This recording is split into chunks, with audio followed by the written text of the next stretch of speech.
동창회에서 돌아온 며느리의 눈물, 그리고 시어머니의 전화 한 통. 여러분, 만약 당신이 동창회에 갔다가 과거의 상처를 다시 마주하게 된다면 어떨까요? 그것도 결혼해서 행복하게 살고 있다고 생각했는데 여전히 자신을 무시하는 사람들을 만나게 된다면요? 오늘 이야기의 주인공 수진 씨는 바로 그런 경험을 했습니다. 10년 만에 참석한 고등학교 동창회에서 돌아온 그녀는 집 현관문을 들어서자마자 방으로 들어가 문을 닫아버렸습니다. 그리고 한참을 울었습니다. 평소 밝고 긍정적이던 며느리가 소리 없이 눈물만 흘리는 모습을 본 시어머니는 뭔가 심상치 않음을 직감했죠. 무슨 일 있었니? 동창회 재미없었어? 조심스럽게 물었지만 수진 씨는 고개만 저으며 괜찮아요. 그냥 좀 피곤해서요라고만 했습니다. 하지만 시어머니는 알았습니다. 이건 단순한 피로가 아니라는 것을요. 잠시 후 시어머니는 조용히 부엌으로 나와 오래된 수첩을 꺼냈습니다. 그리고 먼지가 쌓인 번호 하나를 눌렀죠. 여보세요, 나예요. 오랜만이죠? 그 사람 아직 거기서 일하나요? 이 전화 한 통이 모든 것을 바꿔놓을 줄은 그 누구도 예상하지 못했습니다. 잠깐만요. 이 이야기가 궁금하시다면 지금 바로 구독 버튼과 좋아요 버튼을 눌러주세요. 여러분의 구독과 좋아요가 더 좋은 이야기를 만드는데 큰 힘이 됩니다. 알림 설정까지 해두시면 새로운 영상을 가장 먼저 만나보실 수 있어요. 수진 씨는 결혼 3년 차 평범한 주부였습니다. 남편은 중견기업에 다니는 성실한 직장인이었고 시댁 식구들도 모두 따뜻하고 좋은 분들이었죠. 특히 시어머니는 며느리를 친딸처럼 아껴주는 분이었습니다. 수진 씨는 결혼 후 처음으로 진짜 가족이라는 게 무엇인지 알게 되었다고 생각했어요. 그런 수진 씨에게 고등학교 동창회 초대장이 왔습니다. 졸업한 지 벌써 10년. 그동안 한 번도 동창회에 참석하지 않았던 그녀였지만 이번에는 용기를 내보기로 했습니다. 결혼도 했고 나름 안정된 생활을 하고 있으니 이제는 당당할 수 있을 거라고 생각했거든요. 하지만 동창회장에 도착한 순간부터 뭔가 이상했습니다. 옛날 친구들은 수진 씨를 보자마자 어색한 미소를 지었고 대화는 겉핥기식으로만 이어졌습니다. 수진이 왔네. 오랜만이야 정도의 인사뿐이었죠. 수진 씨가 자리를 잡고 앉자 테이블 건너편에서 고등학교 때 같은 반이었던 예진이와 미경이가 수군대는 소리가 들렸습니다. 어머, 쟤 아직도 그 스타일이네. 옷 좀 봐, 결혼했다며? 시집은 어디로 갔대? 글쎄, 듣자 하니 그냥 평범한 회사원이랑 했다던데 수진 씨는 가슴이 철렁 내려앉는 걸 느꼈습니다. 고등학교 시절로 돌아간 기분이었죠. 그때도 수진 씨는 반에서 가장 가난한 집 아이였습니다. 아버지는 일용직 노동자였고 어머니는 식당에서 설거지 일을 하셨어요. 점심시간마다 도시락 검사를 할 때면 수진 씨는 늘 구석에 숨어서 먹곤 했습니다. 반찬이 달랑 김치 몇 조각뿐인 도시락을 다른 아이들에게 보이기 싫었거든요. 그때 예진이와 미경이는 반에서 가장 잘 사는 집 아이들이었습니다. 명품 가방을 들고 다녔고 방학 때마다 해외여행을 다녀왔죠. 그 아이들은 수진 씨를 노골적으로 무시했습니다. 야, 너희 집 진짜 가난하구나. 냄새 안 나? 같은 말들을 서슴없이 내뱉었어요. 동창회 내내 수진 씨는 웃는 얼굴로 버텼습니다. 다른 친구들과 이야기도 나누고 근황도 물어봤죠. 하지만 화장실에 가려고 자리를 뜬 사이 다시 한번 그 목소리가 들렸습니다. 수진이 결혼했다는 거 있잖아. 시댁이 어디래? 아, 그냥 평범한 집이래. 뭐 특별한 건 없고 역시 그렇겠지. 제가 무슨 좋은 데를 가겠어. 원래 사람은 안 변하나 봐. 근데 옷 좀 봐. 아직도 그 스타일이야. 잘 사는 척은 여전하네. 그 순간 수진 씨의 눈에서 눈물이 주르륵 흘러내렸습니다. 화장실 거울 앞에서 한참을 서 있었지만 눈물은 멈추지 않았어요. 10년이 지났는데 아무것도 변하지 않았다는 생각이 들었습니다. 여전히 자신은 그 아이들에게 무시당하는 존재였고 아무리 노력해도 그 시선을 바꿀 수 없다는 절망감이 밀려왔죠. 수진 씨는 서둘러 동창회장을 빠져나왔습니다. 다른 친구들에게 인사도 제대로 하지 못한 채 그냥 도망치듯 나와버렸어요. 집으로 돌아오는 내내 눈물이 멈추지 않았습니다. 집에 도착한 수진 씨는 현관문을 열자마자 신발도 제대로 벗지 않고 방으로 들어갔습니다. 거실에서 TV를 보고 계시던 시어머니는 며느리의 모습이 평소와 다르다는 것을 단번에 알아챘죠. 어머, 수진아 왔어? 동창회 어땠어? 밝게 물으셨지만 수진 씨는 네, 잘 다녀왔어요 라고만 하고는 방문을 닫아버렸습니다. 시어머니는 그 목소리에서 떨림을 느꼈어요. 시어머니 김순자 씨는 70평생을 살아오면서 사람을 보는 눈이 제법 생긴 분이었습니다. 특히 며느리 수진이는 3년 동안 함께 살면서 딸처럼 지켜봐온 아이였죠. 평소 수진이는 어떤 일이 있어도 밝게 웃으며 넘기는 성격이었습니다. 힘들어도 혼자 사귀는 스타일이었고 남에게 폐를 끼치는 걸 극도로 싫어했어요.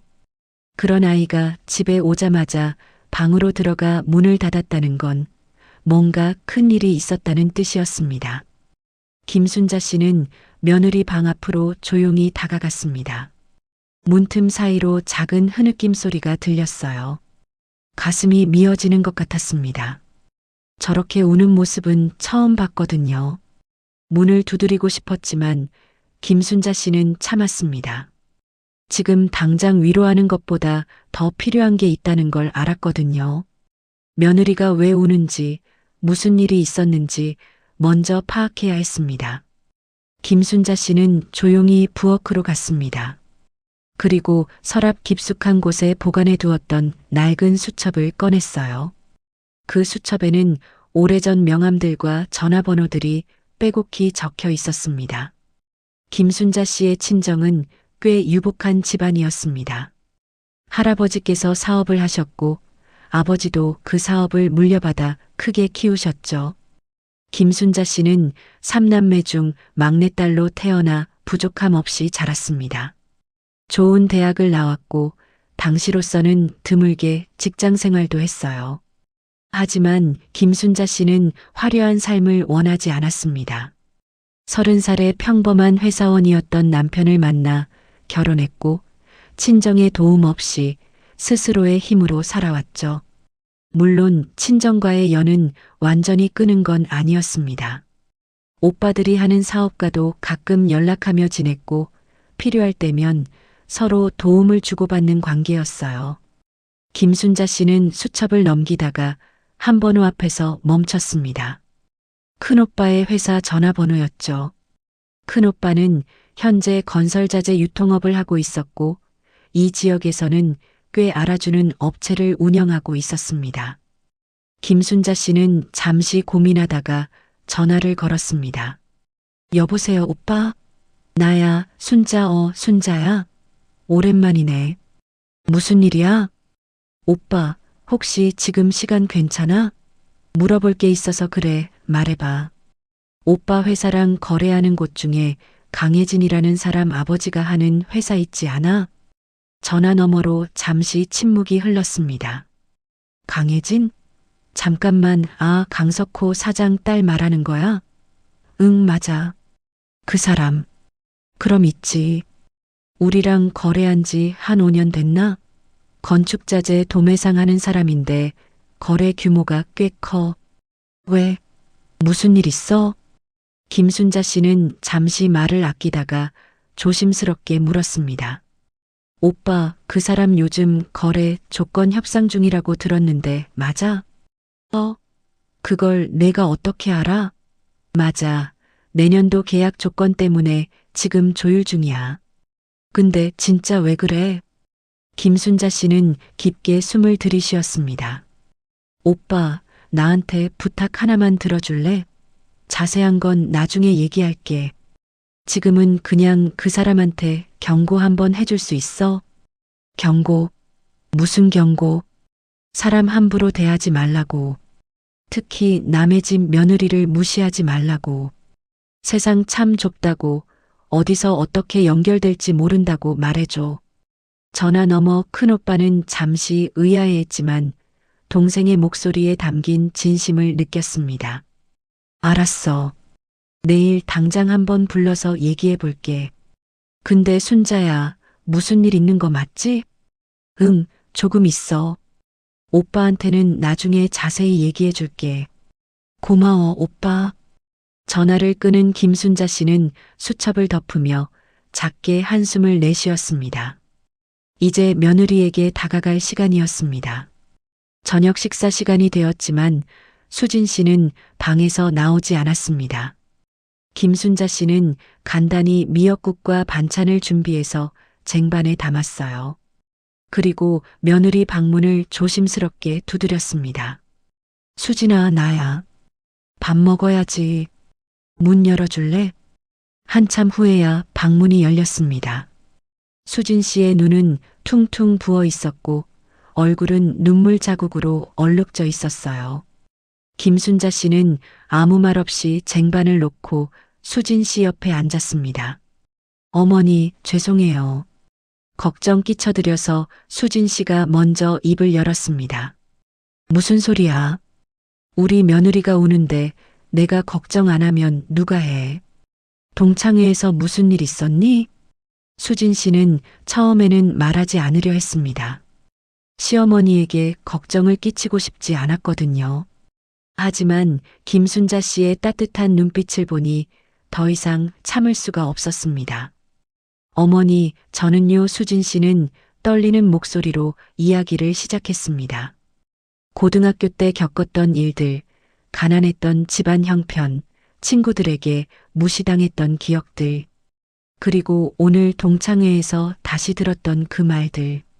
결혼해서 행복하게 사는 줄 알았는데 여전히 저는 그 아이들한테 무시당할 수밖에 없는 사람인가 봐요. 아무리 노력해도 태어난 환경은 바꿀 수 없는 거잖아요. 저는 영원히 그렇게 살아야 하는 건가요? 김순자 씨는 며느리의 손을 꽉 잡았습니다. 그리고 한참을 말없이 함께 앉아 있었어요. 수진아, 김순자 씨가 조용히 입을 열었습니다. 너 혹시 우리 친정이 어떤 집안인지 아니? 수진 씨는 고개를 가로저었습니다. 시어머니가 좋은 집안 출신이라는 건 어렴풋이 들었지만 자세한 건 몰랐어요. 김순자 씨는 평소 자신의 집안 이야기를 거의 하지 않으셨거든요. 우리 아버지가 건설자재 사업을 하셨어. 지금은 우리 큰오빠가 그 사업을 물려받아서 하고 있지. 이 지역에서는 꽤 큰 업체야. 수진 씨는 놀란 눈으로 시어머니를 바라봤습니다. 나도 젊었을 때는 내 친구들처럼 남을 무시하고 잘난 척하는 사람들을 많이 봤어.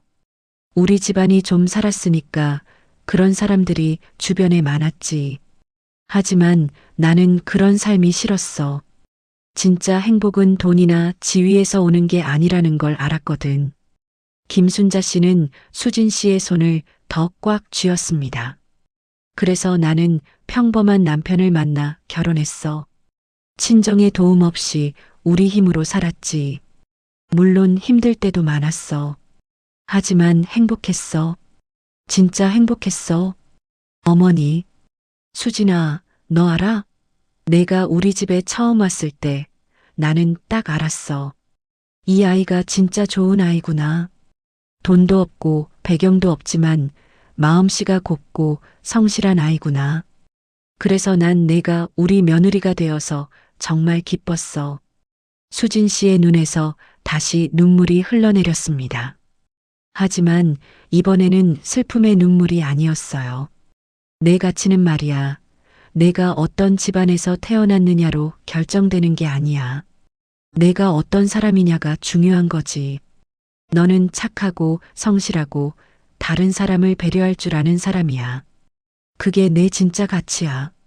하지만 어머니, 세상 사람들은 그렇게 생각하지 않잖아요. 오늘도 제 친구들은 그래, 세상에는 겉만 보는 사람들이 많지. 하지만 수진아, 그런 사람들의 시선에 내 삶을 맞출 필요는 없어. 진짜 너를 알아보는 사람들은 다 알고 있어.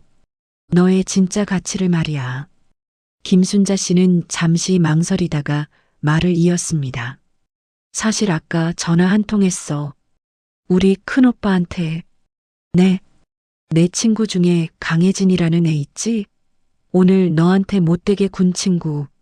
수진 씨는 깜짝 놀라 시어머니를 쳐다봤습니다. 어머니가 어떻게? 내가 우는 소리 들었어. 그리고 내가 나한테 했던 얘기들 기억하고 있었지. 고등학교 때 너를 괴롭혔던 친구들 이름도 다 알고 있어. 김순자 씨는 부드럽게 미소 지었습니다. 그 친구 아버지가 우리 오빠 회사랑 거래하는 사람이더라. 건축자재 도매상을 한대. 그것도 꽤 큰 규모로. 근데 지금 내년도 계약 조건 협상 중이래. 수진 씨는 입을 벌린 채 말을 잇지 못했습니다. 내가 오빠한테 부탁했어. 그 사람한테 경고 좀 해달라고. 사람 함부로 대하지 말라고. 특히 남의 집 며느리를 무시하지 말라고. 어머니 그러실 필요 없는데. 아니야, 수진아. 이건 필요한 일이야. 내가 참을 필요 없어. 세상은 말이야, 생각보다 좁아. 어디서 어떻게 연결될지 모르는 거야. 오늘 무시했던 사람이 내일은 중요한 사람일 수도 있고, 지금 작아 보이는 인연이 나중에는 큰 인연이 될 수도 있어. 김순자 씨는 수진 씨의 어깨를 토닥였습니다. 하지만 수진아, 이게 중요한 게 아니야. 내가 진짜 내한테 말해주고 싶은 건 너는 누구한테도 무시당할 이유가 없다는 거야. 내가 어떤 집안 출신이든 어떤 옷을 입든 그런 건 중요하지 않아. 너는 그 자체로 충분히 가치 있는 사람이야. 다음 날 오후 수진 씨는 시어머니와 함께 거실에서 차를 마시고 있었습니다. 여전히 마음 한구석은 무거웠지만 어제보다는 훨씬 나아진 기분이었어요. 그때 시어머니의 휴대폰이 울렸습니다. 큰오빠에게서 온 전화였죠. 오빠. 응, 수진이랑 같이 있어. 김순자 씨는 스피커폰을 켰습니다. 수진이도 들어봐. 순자야, 어제 내가 부탁한 일 있잖아. 큰오빠의 목소리가 들렸습니다. 오늘 아침에 강석호 사장 불러서 얘기했어. 어떻게 됐어? 처음에는 뭔 소린가 싶어 하더라고. 근데 내가 자세히 얘기했지. 사람 함부로 대하면 안 된다고. 특히 자기 딸이 남의 집 며느리를 무시했다는 소식을 들었다고. 세상이 좁은데 그렇게 살면 안 된다고. 수진 씨는 긴장한 표정으로 전화를 들었습니다. 그랬더니 그 사람 얼굴이 새하얗게 질리더라고. 자기 딸이 그런 짓을 했냐고, 자기는 몰랐다고 변명하더라. 근데 나는 딱 잘라 말했어. 자식 교육을 그렇게 시켰으면 그 책임은 부모한테도 있다고. 오빠. 그리고 순자야. 내가 그 사람한테 말했어. 내년 계약 조건은 원래 생각했던 것보다 좀 더 까다롭게 갈 거라고. 우리 회사는 단순히 돈만 보고 거래하는 게 아니라 사람 됨됨이도 중요하게 본다고. 그러니까 자기부터 먼저 바뀌어야 한다고. 전화 너머로 큰오빠의 웃음소리가 들렸습니다. 근데 순자야, 그 사람이 나중에 전화했어. 자기 딸한테 확인했더니 정말 그런 일이 있었대. 그래서 딸한테 호되게 혼냈다고 당장 사과하러 가겠다고 하더라. 수진 씨는 믿을 수 없다는 표정을 지었습니다. 하지만 나는 거절했어. 지금 사과는 받지 않는다고. 진심으로 반성하고 변화가 있을 때까지는 그냥 조용히 있으라고 했어. 김순자 씨가 물었습니다. 오빠 고마워. 근데 거래는 계속하는 거야? 당연하지. 나도 사업하는 사람인데 감정으로 일을 못해. 다만 조건은 조금 까다롭게 갈 거야. 그리고 그 사람이 진짜 변하는지 지켜볼 거고. 사람은 말이야, 한번 경고받으면 달라질 수도 있거든. 전화를 끊고 김순자 씨는 수진 씨를 바라봤습니다. 맞지? 이게 세상이 돌아가는 방식이야, 수진아. 어머니, 내 친구들은 너를 무시했지만 정작 그 친구들 부모는 우리와 연결되어 있었어. 세상은 이렇게 촘촘히 연결되어 있어. 그래서 사람을 함부로 대하면 안 되는 거야. 김순자 씨는 차를 한 모금 마시고 말을 이었습니다. 하지만 수진아, 이게 끝이 아니야. 진짜 중요한 건 따로 있어. 네. 나는 내가 복수하기를 바라는 게 아니야. 그 친구들이 벌을 받기를 바라는 것도 아니고, 내가 진짜 바라는 건 내가 당당해지는 거야. 김순자 씨는 수진 씨의 손을 잡았습니다.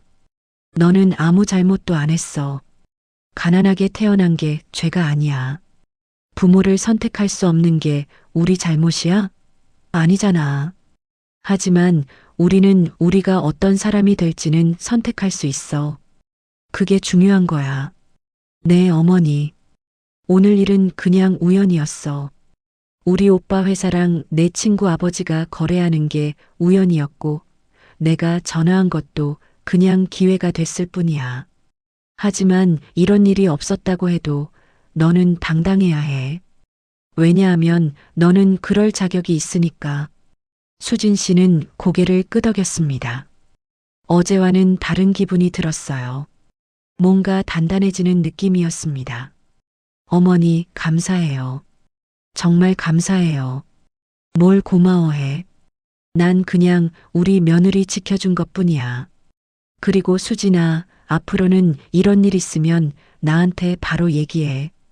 혼자 사귀지 말고. 우리는 가족이잖아. 네, 어머니. 그날 저녁 수진 씨는 오랜만에 편하게 잠들 수 있었습니다. 여전히 세상은 불공평하고 사람들은 겉모습으로 판단하겠지만 적어도 자신에게는 든든한 가족이 있다는 걸 알았으니까요. 일주일 후 수진 씨는 동네 카페에서 책을 읽고 있었습니다. 요즘은 마음이 많이 편해졌어요.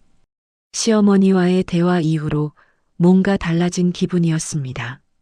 그때 누군가 조심스럽게 다가왔습니다. 저기 수진아? 고개를 들어보니 동창회에서 봤던 예진이었습니다. 수진 씨는 약간 놀랐지만 침착하게 예진아라고 인사했습니다. 수진아, 미안해. 정말 미안해. 예진이는 진심으로 미안해하는 표정이었습니다. 저번에 내가 정말 못됐었어. 변명의 여지가 없어. 수진 씨는 예진이를 물끄러미 바라봤습니다.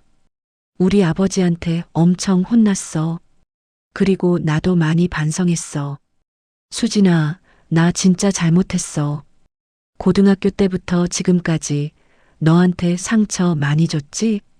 예진이의 눈에 눈물이 맺혔습니다. 나는 그냥 잘난 척하고 싶었던 것 같아. 남들보다 내가 더 낫다는 걸 보여주고 싶었어. 근데 그게 얼마나 못된 짓인지 이제야 알았어. 수진아, 미안해. 수진 씨는 한참을 침묵하다가 작게 미소 지었습니다. 예진아, 나는 내가 사과하러 온 게 고마워. 근데 솔직히 말하면 나는 이미 너를 용서했어. 응? 아니, 정확히 말하면 용서할 것도 없었어. 너의 말이 나를 힘들게 한 건 맞지만 그건 너의 문제였지 나의 문제는 아니었으니까. 수진 씨는 차분하게 말을 이었습니다. 나는 깨달았어. 내 가치는 남들이 정하는 게 아니라는 걸.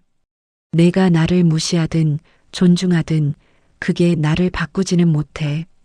나는 내가 어떤 사람인지 알고 있으니까. 예진이는 놀란 표정으로 수진 씨를 바라봤습니다. 수진아, 너 정말 많이 변했다. 응, 나도 그렇게 생각해. 근데 예진아, 이건 내가 알아야 할 것 같아서 하는 말인데 나는 내 아버지가 사업상 불이익을 받길 바라지 않아. 그건 나랑은 상관없는 일이니까. 우리 시어머니께서 뭔가 하신 것 같은데 나는 그것 때문에 내 집안이 어려워지는 건 원하지 않아. 그건 내 방식이 아니야. 수진 씨는 예진이의 어깨를 가볍게 두드렸습니다. 예진아, 우리 이제 어른이 됐잖아. 과거는 과거로 두고 앞으로는 서로 존중하면서 살자. 그게 더 나은 것 같아. 예진이는 한참을 울다가 고개를 끄덕였습니다.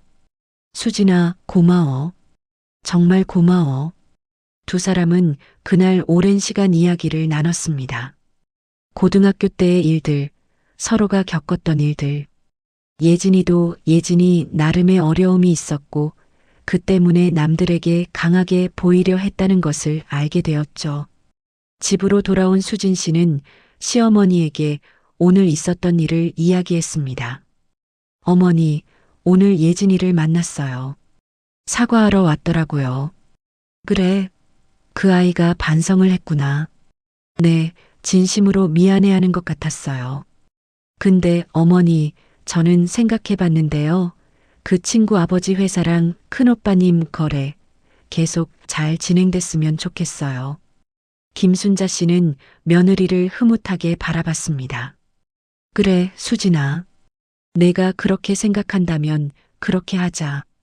우리 오빠한테 전화할게. 어머니, 제가 이런 말 해도 될지 모르겠는데요. 응, 말해봐.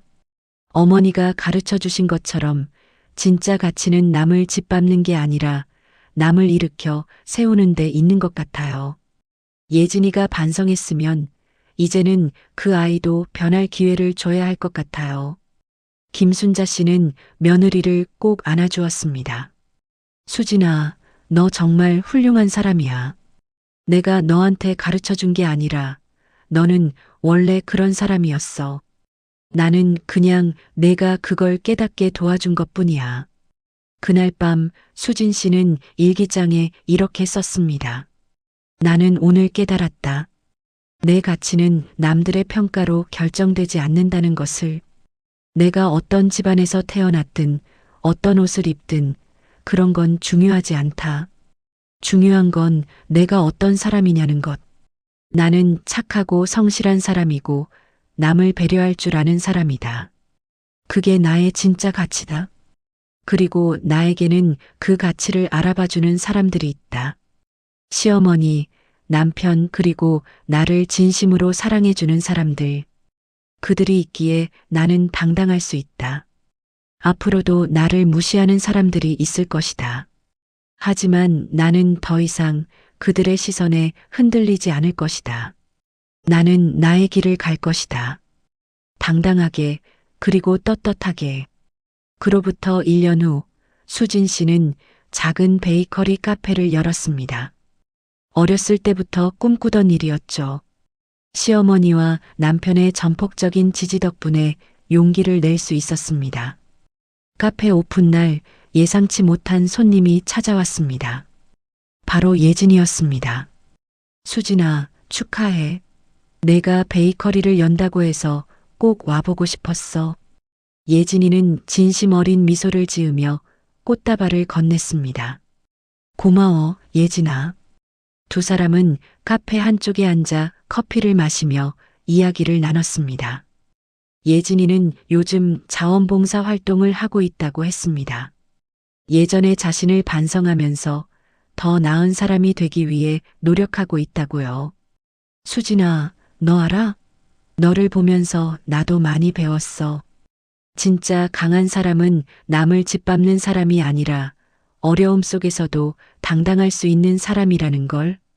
수진 씨는 웃으며 고개를 끄덕였습니다. 그날 저녁 카페 문을 닫고 집으로 돌아온 수진 씨에게 시어머니가 말했습니다. 수진아, 오늘 오픈 잘 됐니? 네, 어머니. 생각보다 많은 분들이 와주셨어요. 그리고 예진이도 왔어요. 그래, 그 아이도 참 많이 변했구나. 네, 어머니. 사람은 변할 수 있나 봐요. 그리고 저도 변했어요. 어머니 덕분에. 김순자 씨는 며느리의 손을 잡았습니다. 수진아, 너는 변한 게 아니야. 원래 내 안에 있던 빛이 드러난 거야. 나는 그냥 내가 그 빛을 볼 수 있게 도와준 것뿐이야. 어머니, 세상은 불공평할 때가 많아. 겉모습으로 사람을 판단하고 돈과 지위로 가치를 매기지. 하지만 진짜 가치는 그런 게 아니야. 진짜 가치는 내가 어떤 사람이냐야. 그리고 너는 충분히 가치 있는 사람이야.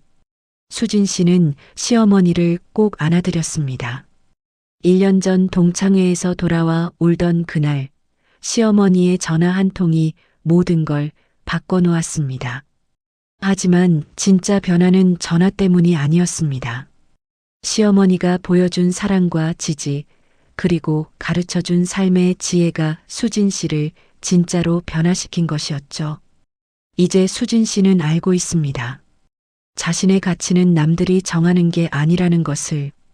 그리고 진짜 행복은 남들의 인정이 아니라 자기 자신을 사랑하고 자신이 사랑하는 사람들과 함께하는 데 있다는 것을. 그날 밤 수진 씨는 자신의 베이커리를 생각하며 잠들었습니다. 내일도 좋은 빵을 굽고 손님들에게 따뜻한 미소를 나눌 것입니다. 그게 바로 수진 씨의 가치이고 수진 씨의 행복이니까요. 여러분, 오늘 이야기는 어떠셨나요? 수진 씨처럼 과거의 상처 때문에 힘들어 하신 적 있으신가요? 혹은 자신의 가치를 의심해 본 적이 있으신가요? 기억하세요. 여러분의 가치는 남들이 정하는 게 아닙니다. 여러분이 어떤 사람이냐가 중요한 거죠. 그리고 여러분을 진심으로 사랑하고 지지해주는 사람들이 있다면 그것만으로도 충분히 당당할 수 있습니다. 오늘 영상이 도움이 되셨다면 구독과 좋아요, 알림 설정 부탁드립니다. 여러분의 이야기도 댓글로 들려주세요. 다음에도 더 좋은 이야기로 찾아뵙겠습니다. 감사합니다.